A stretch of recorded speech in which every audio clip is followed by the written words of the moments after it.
Hi everyone, welcome to the initial episode of the 212 in the 305 podcast.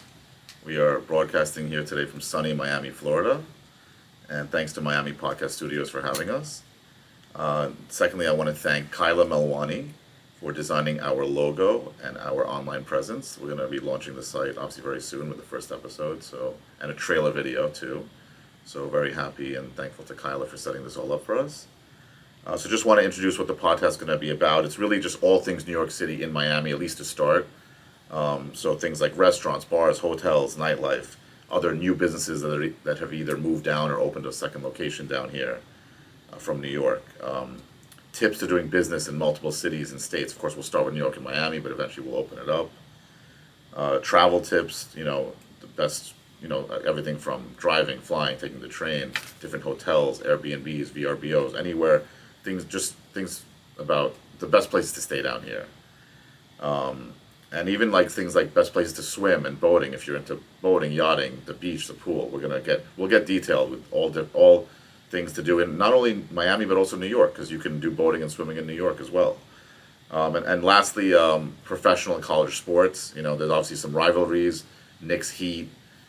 Dolphins, Jets, things like that. We'll talk about that as well. So, of course, not all of this today, but these are the kind of things the podcast is going to focus on as we get more involved and film more episodes down the road. So, a little bit about myself. I'm Anil Malwani. I'm a CPA licensed in New York and Florida. I mainly focus on all things tax related. And, of course, one of the reasons why people move from New York to Florida is for tax reasons. So, we're not going to get focused on that today specifically, but we'll get into that. And you can always reach out to me directly to talk about taxes, between New York and Florida and other states and cities and countries, things like that. I've been helping businesses and individuals since 2008. I was in New York City from 2008 to 2022 when I decided to move down to Miami, and now I handle both the Miami and New York office of JLD Tax and Accounting and JLD Tax Resolution Group. So if your tax accountant or CPA is not helping you save on taxes or you're behind on any filings or payments, please reach out anytime to the phone number is 212-475-1040, and that's 212-475-1040, or Anil@jldtax.com, which is ANIL@jldtax.com. Okay, now to some more exciting stuff. My first guest ever. I'm very honored to have a longtime both client and friend. She actually found me online for tax help many years ago, and now we've become friends, and now she's also moved down to Miami. Hannah Serena, thanks for joining us, and thank you so much for being the first guest ever. I'm honored to have you. My pleasure. Thank you, Anil, for inviting me on the show. So please first start with just a basic introduction of yourself. I know you're a world-renowned copywriter for the hotel industry, which is why the whole travel thing. Our first topic is going to be really travel-related. Mm-hmm. You recently also moved to Miami. So when I found out and we reconnected, I was like, let's do it. So yes, so thanks. I've been working in the travel industry since around 2013 when I graduated college in New York. During that period, I had the flexibility, for most of my career, I've had the flexibility to work from home. So I took that opportunity and I traveled extensively myself and lived as a digital nomad, quote unquote, for many years. And then recently I decided I was ready to settle down. I'd been living for a long period in Sydney, Australia. That was not going to work much longer for various reasons. And also I was considering Miami as well. I think they're the two most livable cities for me. So nice. I decided to move down here, and I've been here since June, just living the wonderful, sunny Miami lifestyle, eating lots of ceviche, drinking mojitos, going to the beach every day, swimming in the ocean, and having a nice, easy life. Nice. So nice, it was great to reconnect with you. I was happy to have have you down here already. Yeah. I was excited to hear from you when you got down here, and I want to say crediting you honestly for.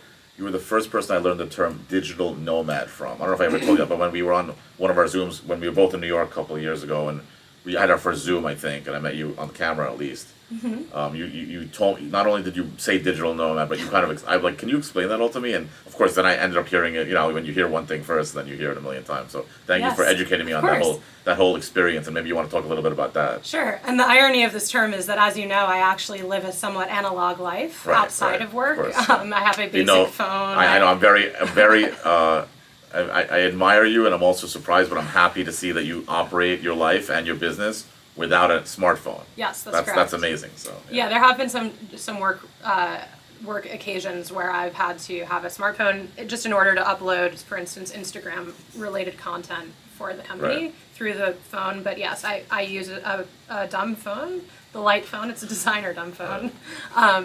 But during my work hours, everything is digital. So that's what's allowed me to travel and, live wherever I wanted to for various periods in my life. So to your question about digital nomadism, what that really means, I mean, I don't love the term myself, but it's essentially just the lifestyle of moving around or just sort of, you don't even have to move, just living abroad, being an expat for a given period, specifically because you have a work from home remote type of job. So I've been doing that since 2014. I was lucky to get remote 10 years jobs now. from Wow. the beginning. So Way before COVID, of course. yes, way before COVID. And so one, I think, good thing that one nice legacy of COVID, one upside or silver lining is that a lot of people have become able to live this lifestyle. The ability to work from home, the option to do so has become much more normalized by a lot of companies. So it's, I think, much easier than it ever was to negotiate for the option to work from home.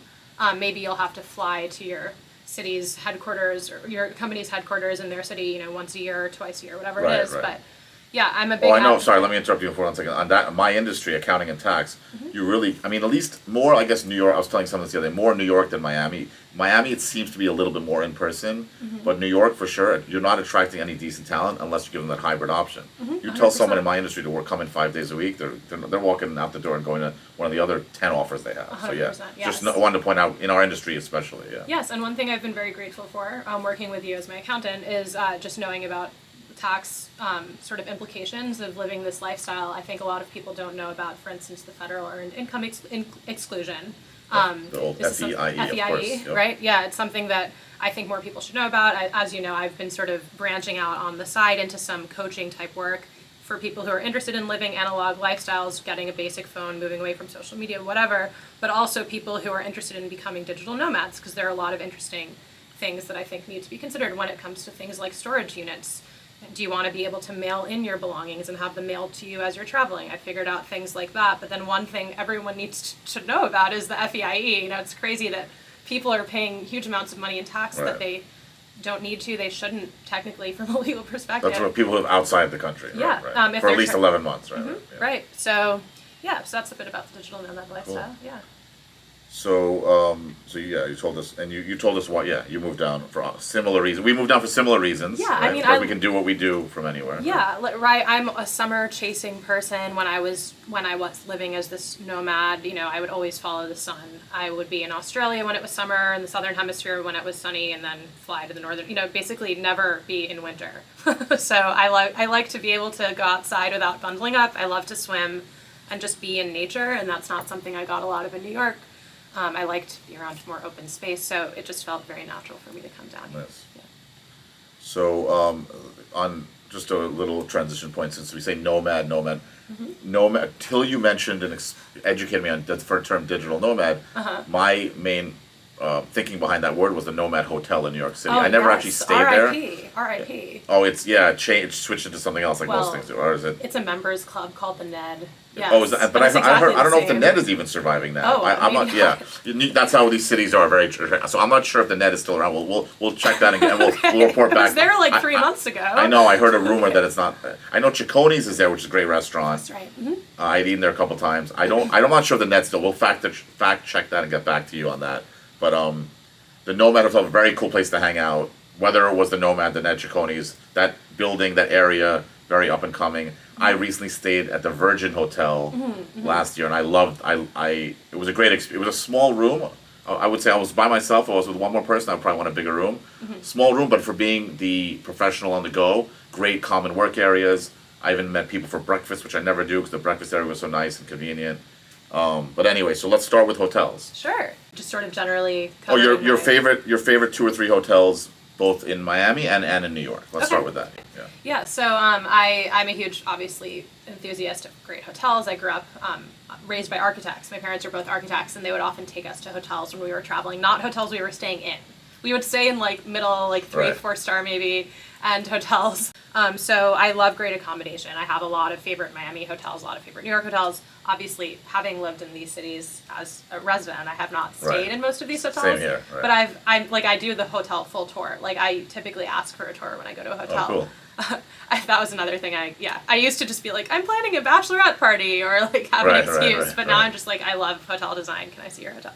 So I would say in Miami, my top 3 hotels would be Standard. Standard, I think, is a really special one. I have actually stayed there as a guest. It's magical. The whole atmosphere I really love. And this is true, of course, with all of the Standards.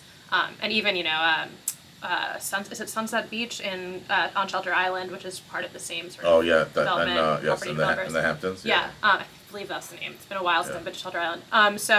Well, not the Hamptons, not quite the same. But yeah, that area, right? Uh-huh. Yeah. They're always obviously very playful. Shelter Island on Shelter Island. Yeah, they have one of those. Is it Andre Ballas? Right? Yes, Yeah. yes, yes. So all of these properties are always very whimsical and playful, but they bring that together with luxury in a very interesting way. I think W usually does that very well too, but W here I think is a bit passé. No offense to the W. Right. Whereas It used to be like the hottest place, and then other things came up. Like, I know. Yeah, right. It's kind of been a victim of its own success, I think. Right. Because same with Gansevoorts in New York. It's something I think Right. about a lot. These hotels were so cool. They're so linked forever to a specific time, an era that now they can never be cool again. Right. Even though they're still beautiful. But yeah, Standard's done a pretty good job of, I think, keeping itself very like timelessly cool since opening, 15 years ago. Here, Edition is gorgeous. I think Edition is one of the most beautiful hotels in the U.S. Beautiful property. I really love that sort of Brazilian, like bossa nova type music. They have so much greenery. It's so lush. It smells amazing, although of course that fragrance, famously Le Labo Thé Noir, is it ubiquitous at every hotel now. Oh, is it and really? The same literally one? everywhere, yes. And you go literally the streets of New York, the two fragrances I think you encounter the most these days are weed and Le Labo Thé Noir. Like everywhere you go, just whiffs. Right. So yeah, it's a bit much, but it's fun, and their marketplace is incredible. The guava cream cheese donut, one of my favorite treats in the world. And then I was going to say the One Hotel. I think all the One Hotels are very beautiful. I think the one in Miami is exquisite because you really have that greenery and like the sort of pairing of the blues of the oceans with like the foliage and the greenery. It's really magical and special. I've been thinking of getting the membership, but I gotta save my pennies for that. I told you, Yeah, we talked about that. Yeah, Edition and a lot of these hotels these days are Right. offering memberships to the public for $7,000 a year. You can use their beach chairs, whatever, and I don't really think it's the greatest deal. Right. It does give you access to their facilities year round. Does it give you anything besides beach and pool? Does it give you any Beach and nighttime pool. access or any restaurant or bar access? Well, yeah, No? I mean, the public areas are already accessible to the public. You're not going to get any discounts. So it's to my mainly for the knowledge. beach and pool. That's why And you gym. would join and the gym. Yeah, Okay. and spa. Maybe there might be some kind of you might be able to use like the spa Discounts on services possibly. Yeah, and I would imagine if they have a sauna or like these types of areas that are like part of a day pass, those would be included for free, but well, not for free, but with the membership. Right. So those would be my top Miami spots. I have to also shout out to the Setai because I think it's gorgeous. Setai arguably is the most luxurious Miami hotel. Maybe a bit more sort of the old school, more serious kind of a luxury. I think Ocean Grill is a beautiful restaurant. Like the whole atmosphere of that property is amazing. They just opened a new restaurant actually. In addition, they have now. In Setai. In or addition to, in addition to, got yeah. it. So they now have 3 restaurants. Oh, It's cool. Really beautiful, yeah. Nice. So since you said restaurants, why don't we just move right into restaurants? In Miami? Yeah, why don't we do restaurants in Miami and then we'll do New Sure. York after if you want. Yeah, sounds let's do good. that. Well, I do think Cicconi's is a beautiful restaurant. Have you been to the Cicconi's here? Because you were mentioning the New York one. Yeah, and I've more recently been to the New York one. Uh-huh. So it's been a few years since I went to the Ciccone, but I have been to it years ago. Yes, Mm-hmm. yes. Yeah, it's gorgeous. I loved the last time I went, the Front Porch Cafe at the Z Hotel. Z Hotel's not really the nicest hotel, and I haven't been to this restaurant in many years now, so who knows what it's like these days, but I believe it's still around. I'm 99% sure. It's just a nice place you can watch the sun not rise, but just be around the morning sunshine, have a lovely lunch or breakfast facing the beach. It's just a really peaceful, sort of elevated environment, even though again the hotel isn't necessarily the classiest property. Okay. That's on Ocean Drive. I love Potbelly Sushi is a great spot, of course. Lots of great spots around here. Bodega as well. In South Beach, I love the tacos at Bodega. To me, Yeah, I know they're great. people get picky, like they're talking like, oh no, but this place is better, and that place is better. But to me, Bodega is one of the best, if not the best I've had around. Yeah, a friend just introduced me to it a few weeks ago, and it was a fun time, and the tacos were great. All of the cocktails as well. I believe I already shouted out to the guava cream cheese donut, but seriously, have you had it at the No. Edition Marketplace? It's I one guess of I've been the trying to most. avoid those things, but I'll definitely try it. It is Like I worth. said, my supermodel days are over. I can afford a donut once in a It's while. worth so, the yeah. splurge, calorically and Guava financially. cream cheese donut. Guava cream cheese, Okay. because this flavor profile, if you will, is a big sort of. It's very traditional in Cuban pastries, pastelitos. Oh, okay. So It's got a Miami Latin vibe to it. Exactly. Okay. So Edition was just trying to make over all of these classic Miami Got it. treats. They have dulce Okay. de leche treats as well, but the guava cream cheese donut, it's literally something I think about wherever I go in the world. I think it is Okay. my single favorite delicacy, like sweet, in the world. And I'm Really? a chocolate person usually, so Okay, interesting. We'll have to check that out. yeah. And then I would say as well, Hakkasan is always a fun time. I have mixed feelings about the Fontainebleau. As a property, it's obviously beautiful and historic, but Hakkasan's a pretty cool spot. That was a place that I visited on my first gig. I don't know if I told you. My first ever job out of college. I had internships in college, but my first ever job out of college.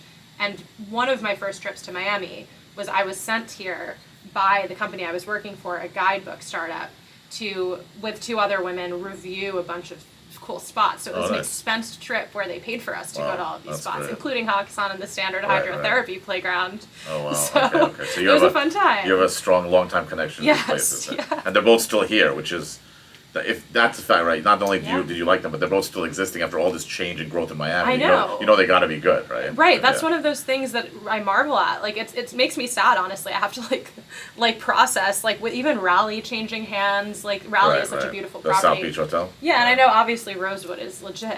It's one of the world's Oh, Rosewood most. took over Raleigh. Yeah, Oh, that's wow. what's happening right now. They're Oh, cool. renovating it, but it's Okay.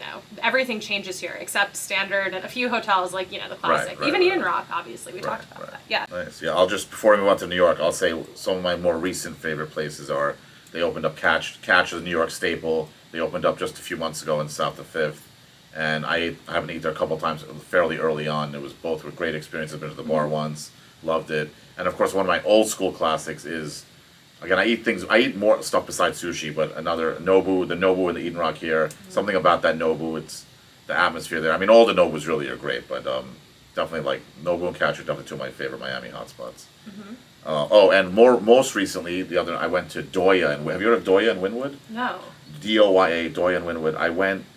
I heard great things about it. I live near Wynwood now, Midtown, and I went with a couple of friends about a couple months ago, and then this past weekend I had to plan my friend's 40th birthday, or at least the beginning of his 40th birthday, and so I chose it for the dinner just Saturday night 2 days ago, and great time, great Mediterranean food, similar like Motek, which is another great one, Yes, by the way. 100%. There's a lot of good Mediterranean food, Yes. Motek, Abale, but more of like a bar, more of a scene than Motek, a good bar scene. We had to wait a while for the table because the outside was done with the storm. So we had to wait a while for the table, but it was a good wait. We had some drinks at the bar, met some people at the bar, so Doya and Wynwood, another good spot. And one more on the topic of restaurants that started out in New York and came here. I believe it was a New York first, 90% certain. Siddell's, it came down Yes, here. of course. recently, It's major food with Carbone guys. Yeah, I and there's heard of- Carbone as well, but of it's- course, here too. Is there Chadel's in Miami or? Yeah. Oh, because I know there was one in Boca Raton. Yeah, there's one in Coconut Grove. Oh, now. cool. Okay, cool. That's like a bagel and lox type of place. Is that what it is, or Not quite. Maybe. more maybe. breakfast brunchy? Yeah, though? brunchy. Right. Yeah. So yeah, let's move on to New York then. Well, New York. Okay, so that was really hard because I mean, there's so many. There's 70 Yeah, it's hotels okay. in the New Two or York. three is. Oh yeah, I know. No. I'm not saying I was Oh. going to name every 5-star hotel in New York, but even choosing from they're in the 5-star category alone. Right. 70, 80. So I would say obviously Standard Highline is wonderful. Standard East Village is cool too, but Standard Highline is incredible. Obviously the Boom Boom Room, no longer open to the public, was a very cool place to go. Oh, now it's like a members incredible only thing? vibe. Well, I think it's or I think it's more of an event venue. Catering and events, right? Yeah. Right. The Pierre, I think, is beautiful. Actually, in some ways, the Pierre, I think, is similar to the Setai in that it's one of these sort of classic, more old school approach. It's just more traditional approach to luxury, very rooted in this case in Indian aesthetics, but it's a very historic building. Because the Taj Group took it over, right? That's yeah. And they have these beautiful murals. The murals at the Pierre are really interesting. They Okay. really tried to lean into, let's say, like Renaissance styles, like a fresco type Renaissance mural, but they planted these. I guess it was painted, I don't know, maybe 60s or 70s, and they planted historic New York figures like Jackie O, for instance. They're like cool. hidden, like Nice. Easter egg style. So you've got to like Oh, wow. find them. That's fun. The Roxy, I think, is an incredible hotel. I had my birthday party there a few years ago. They have a jazz brunch that's amazing. It used to be the Tribeca Grand. It's really I turned into the Roxy? Okay. yeah, and they have all these beautiful sort of mid-century modern like bars and restaurants and other types of venues hidden throughout. It's very Cool. beautiful. I will say the central sort of space, the atrium, architecturally I find underwhelming. It kind of feels a little bit like a ski lodge in a not great way, but like they've really done a great job with the branding, so I'll put that aside. And it's a really interesting spot if you do love jazz music. They have acts definitely every Friday, Saturday, potentially every night. It's a really fun experience to just go and hang out there. And then I would say the Arlo hotels as well, I think are really cool. I've stayed at Arlo Nomad several times actually as a guest. I think that's the best one. It's just, I think Arlo to me it's sort of, in the same category as the Ace. They're trying to target the younger travelers, but who are maybe sort of doing well for themselves, not like super, super low end. It's going to be 4-star, let's say, experience, but more accessible to like younger travelers. So yeah, Arlo's design to me is much more inviting and friendly and cheerful than the Ace. The Ace, at least the one in Manhattan, I haven't been to the Brooklyn one yet actually, is very dark, and that's a big sort of signature of many Ace properties. But Arlo is very sunny, it's friendly, and it's beautifully designed. They have a great rooftop bar as well. So one other that I'd mention. What area is Arlo in? Well, this one is in the Nomad. The Nomad, there are 3 of them, I believe, in Manhattan. Okay. Actually, no, there are 2 in Manhattan, 1 in Brooklyn, maybe more. But yeah, the Nomad one. I've been to several. I've been to the one in Hudson Square, and the Nomad one's the greatest. Oh, there's a 3rd in New York now. It's in Hell's Kitchen. But yeah, Oh, wow. also not as cool. The Nomad one's the best. Actually, that brings me to, because I know you were going to ask about restaurants, to my favorite. Yes. I would say the number one greatest contribution to New York's culinary scene in the last 10, 20 years is precisely one that draws on that sort of classic history, but modernizes it to Russ and Daughters Cafe on the Lower East Side. It's one of the most incredible spots I've ever been to. As a Jewish person, I really love that they've taken Jewish deli food, which has never really been very fancy or elevated, and turned it into this very glamorous experience with like, what is it, caper martinis or whatever it is, like the bagel boards. It's a really fun place, and I've met people from all over the world who have heard about it. It's like the first place they're told to go. I'm really glad, because I think it really does capture something about, both timeless and cool and modern and fresh about New York. I would say as well Palma. Palma in the it's on Cornelia Street in Greenwich Village. No, most of my New York life was always not so downtown, unfortunately. So Right. I'm more familiar with Midtown, Uptown than I am downtown, to be honest. That's why I haven't heard of some of these places. Yeah. Palma's also, I don't know how old it is. It's not new, but I don't know if it's not a classic spot. Like it's not one of these really old spots like Keen's Steakhouse or something. So Right. it's not known as one of those like institutions per se. Right. Okay. But it is really special. It has this courtyard in the back full of wildflowers. It has this it's Italian, but it has this sort of romantic, free spirited atmosphere, bohemian, but very elevated, classy, chic atmosphere, and wonderful cool. fresh pastas. Yeah, really special Good to spot. know. Had a birthday party there too once. Right. Great. Yeah, I guess some of my favorite New York restaurants. I mean, this one. Have you heard of Sushi by Boo? Like it's a Yes. Sushi by Boo. It was. I started to go to the one in Nomad. It's on 30. Yeah, kind of Nomad. They call it Nomad. It's like 32nd between like Park and Madison, maybe North Nomad. Reasonably priced omakase place. And then coincidentally, when I first moved to Florida, I went to Fort Lauderdale, and there was one in the building like right next to where I was living. So very same concept, same pricing. So Sushi by Boo is definitely one of my more recent favorite sushi spots. Mamoon's, I mean, best falafel. I've had a lot of falafel all over the world. I think we just had some at Motek the other day when we met. Yes. Mamoon's falafel to me just, and I don't really search for deals with food, but like I'll never forget driving in from Long Island. As long as we had a designated driver. This is when I was like 17 years old, so almost 30 years ago. We would like, as long as there was one designated driver, even having a house party in Great, someone would get in the car, we'd Really? drive all the way to Bleecker and McDougal. Wow. We'd all get our $3 falafels, maybe a Sprite or a Fanta.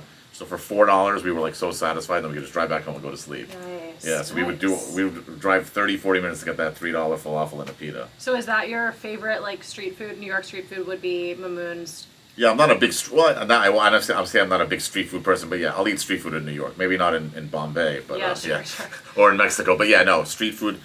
I mean, I'll eat halal food off the street most of the time. I'll give it a shot. How do you feel about, like, are you a bagels and lox? You mentioned that. I'm not. Yeah, I'm not. That's not. My dad loves that stuff, so I'll keep him company sometimes. But I'm more of like a meat and potatoes type of guy than a bagel and lox. Yeah. So. I'm with you. Yeah, I mean that stuff. There's for sure. New York does that type of cuisine very well. Yeah. So cool. So before we wrap it up, let's so now we talked about a lot of hotels and food and drinks and stuff like that. Any general tips for whether it's small businesses or people who are thinking about moving down, who have recently moved down?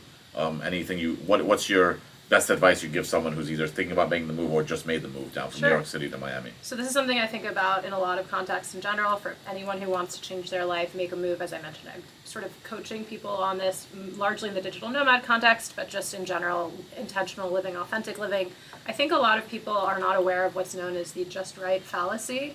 Humans have a tendency to we crave, for instance, sort of like round numbers, like 5, 10. Or sort of like the first of the month. We look for sort of special occasions to make changes that we want to make. This is a reason that people often don't work out until like New Year's Day, or and then they stop, and then they don't get back on, like back on track until the following New Year's Day. So I think that's a big barrier to why people don't make changes. They don't think it's the right time, but they can't really. There's no coherent or concrete reason that would be true. So I really think the first thing you do, if you really feel like it's time to move, especially to like an easier, sunnier life, as I felt, just book the ticket. That's really ultimately all moving is. Yeah, you'll pack up your stuff and all of that, but don't wait for the time. I mean, obviously get your life in order, make sure you can afford the move and all of these things, but don't push it off for some sort of abstract, amorphous reason. Just do it, The time might never be right in every way. Right. Make the change and the rest will fall into place, I think. And then another thing I'd say is, decide if you want a car when you're moving somewhere like Miami. That's a big decision you're going to have to make, and it's going to inform where you live. By the way, as a quick aside, the reason that I'm so raspy today is because another great spot, Max Club Deuce. I've been there the last 2 nights, and it's one of these venues that allows indoor smoking, and that's part of its charm. Really, is that it reeks of smoke. Every time they're like hacking. Got into your throat. Yeah. Okay.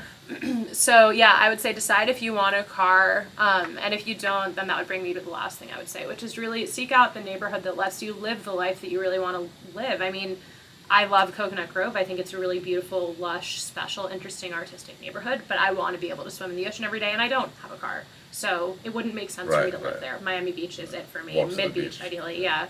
So I think that's just really important. If you're making this move to change your life and lifestyle, make sure to actually allow yourself the location and proximity to the places you'd want to go in this ideal lifestyle that you would create. Yeah. I gotta ask you why Mid Beach as opposed to South Beach?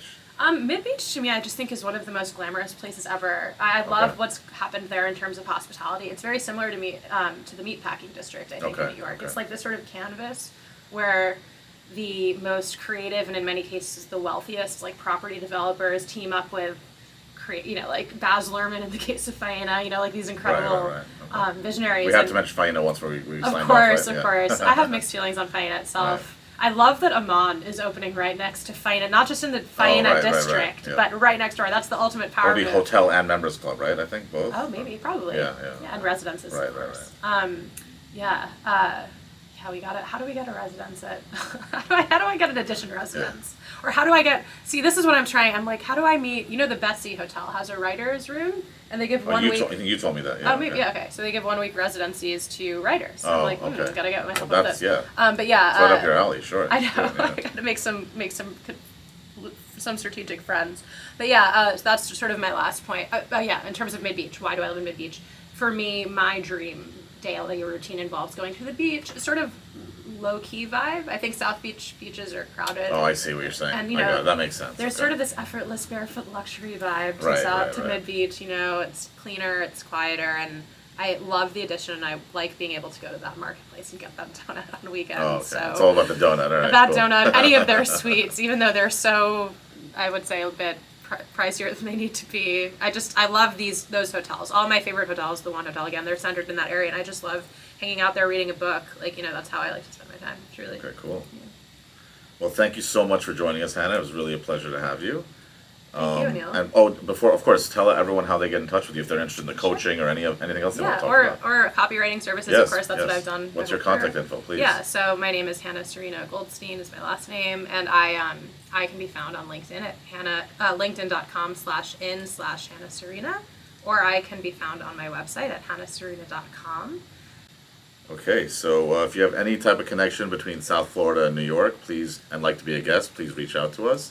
Our website is 212inthe305.com, just spelled out, 212inthe305.com, just checking it, make sure I can still spell, excuse me.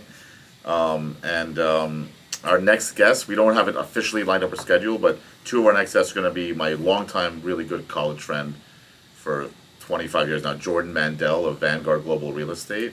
He's a big real estate, not a real estate tycoon, but a successful person in real estate, long-time New Yorker, grew up in Long Island, like where I grew up, and now has lived in the Fort Lauderdale area for the last few years. So we're going to have him on for sure. And another good, one of my newer friends from when I moved down here, Michael Lupo Lover, who owns and runs the Lupo Yacht Club. So we'll get into some boating, some talks about and he's from Brooklyn originally, so talk about some nice, cool yachts and other boating techniques and places to take your boat out or rent a boat, things like that. So thank you all for joining us, and we'll see you very soon. Take care.